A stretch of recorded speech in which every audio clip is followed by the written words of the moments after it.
It's Jared Livingston here at Big Pine Sports, and I am here to do our little recap video of the Sand Hollow weekend. As most of you are aware, the WILDCATXX is just starting to hit dealerships, and we wanted to be the first to get out and put it through its paces and just double check and see if it's truly living up to the name and the hype and everything that's going along with the XX.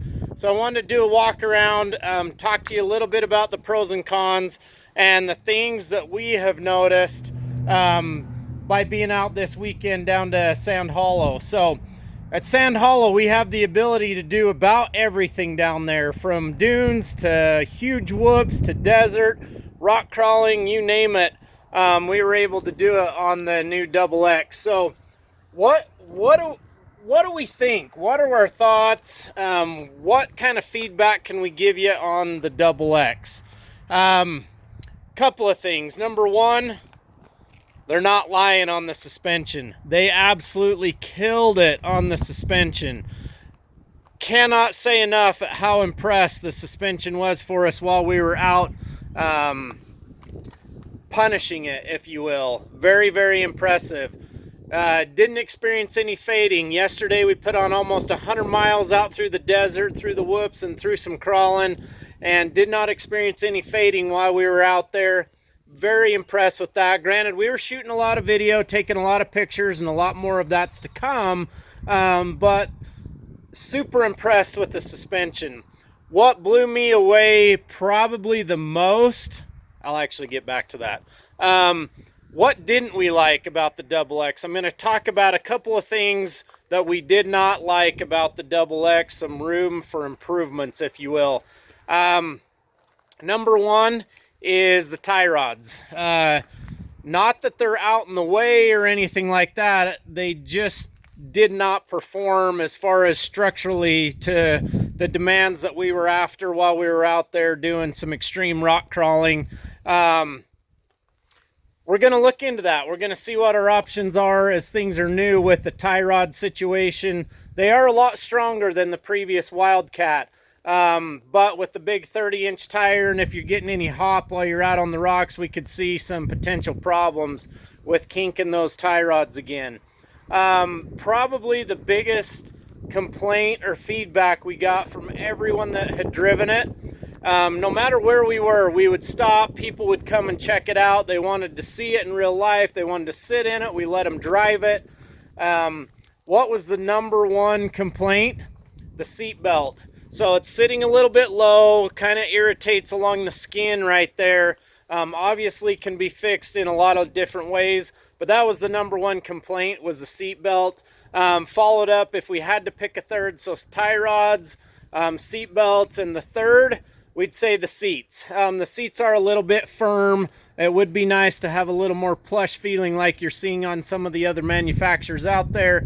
Obviously, that's something that can be fixed rather easily. So, tie rods, seat belt, and seats. Other than that, pros. So, suspension, number one. Low range. Low range has probably been my number one question. How is the low range in the new XX? Is it going to be able to do what we want to do with it? Is it going to be able to handle the mud? Is it going to be able to handle rock crawling in Moab? How's the low range? Because we all know what the YXZ was like as far as trying to get out there and do some slow riding, some rocks and things like that. Without doing a gear reduction kit in it, it just was not a successful rock crawler. But the WildCATXX is. I mean, we had this thing on a lot of vertical walls, as you'll see in the videos to come. We could pause mid-climb and readjust the line and just take off again like it was no problem at all. Steep ledges, nasty steep climbs, no problem for the XX. So I'm very confident that you guys that are asking, how's the low range? How's the low range? You're going to be impressed with it. I think you can throw a 32 on there, no problem. Low range is going to handle it just fine. My big plus, if you will, the power steering is on point. If you've had a Wildcat 1000X in the past, you know that the power steering was far from desirable. They nailed it with this power steering on the new Wildcat XX. Textron, Off-Road, and all the people, the engineers that have put a lot of effort into this, along with Robbie Gordon, they knew that if you could drive a car this fast, this hard through the whoop sections and through the desert, you're going to need to be able to keep it under control. And that power steering is phenomenal.